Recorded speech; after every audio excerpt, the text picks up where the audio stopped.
Yo, what's going on guys? HyperX here. Welcome back to another video for The Legend of Zelda Breath of the Wild 2. And today I want to do something really cool, and that is to combine or recut both of the Breath of the Wild 2 trailers. Because if you take a look at them, they both have scenes that sort of link together, no pun intended.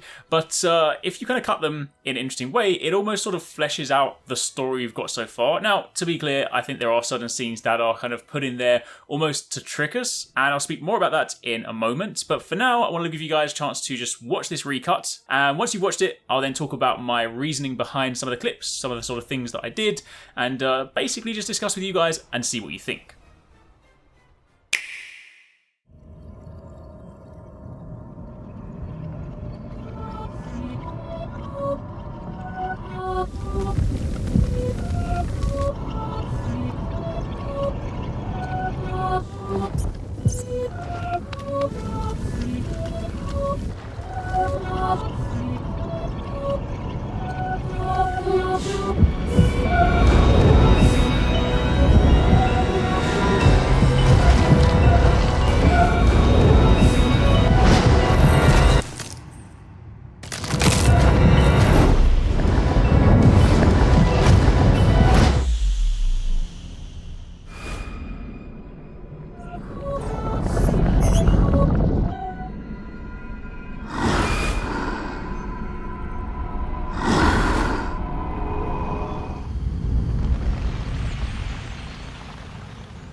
Alright, so that's pretty much it for the cut. As you can sort of see, there are a couple of clips in there that admittedly it's a little hard to place them specifically, especially some of the newer stuff from yesterday's trailer.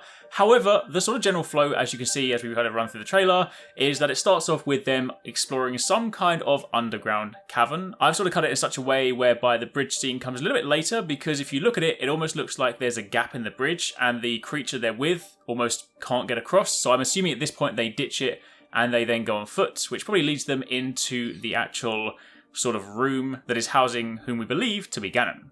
Now, of course, following on from there, we then have plenty of scenes that sort of just zoom in on the character, and this is where I sort of wanted to place it carefully, because there's obviously a part where Zelda is holding the torch, and then later on it's in Link's hand, so I've kind of placed this clip specifically early on. We see the sort of twitching finger to kind of imply that despite being held down by this glowing hand, is not necessarily completely dead or sleeping. You then, of course, have shots that pan around. Zelda and Link are much closer. And at this point, you then have sort of the flash. You have the head fall down, spin, the eyes glow. And at this point is when the sort of fast-paced stuff kicks in.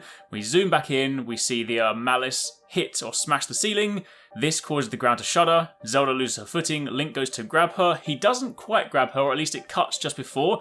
This scene could, of course, be a kind of a bait, because It looks very close to grabbing, so it could be from like a different section, but the way that I've kind of interpreted it is that he goes to grab her, in doing so loses his footing, and the hand that's holding down, again, who we believe to be Ganondorf, is now sort of prioritizing Link. Perhaps there's some kind of connection between them, so he goes and grabs Link, saves him. In doing so, the hand is now removed, Zelda falls down, and of course at this point, all hell is unleashed.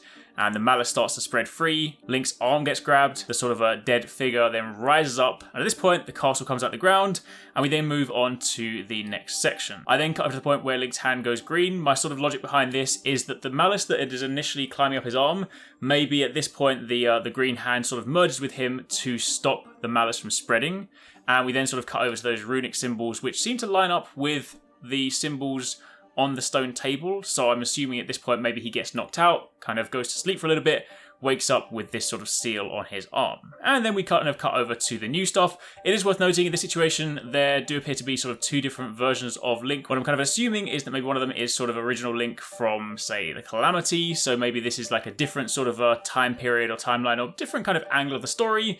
And then we of course have regular Link in his sort of blue tunic, so we kind of sort of see these happening side by side. Quite how that pans out, again, will remain to be seen. I know some people have said like maybe it's just a costume, but I do think there's a little bit more to it than that. Either way, that's kind of how I've sort of cut it, and then those last few scenes just reveal the castle floating up in the sky. So that is effectively my sort of thought process for like how it will be cut together so far. There is one scene that I did have as sort of like an alternate cut, because the scene where you see Zelda falling, it is possible when you factor in that the castle itself is raising up, that scene might not be a fall, but might instead be her getting sucked upwards, maybe sort of into the castle with all the sort of malice and everything like that.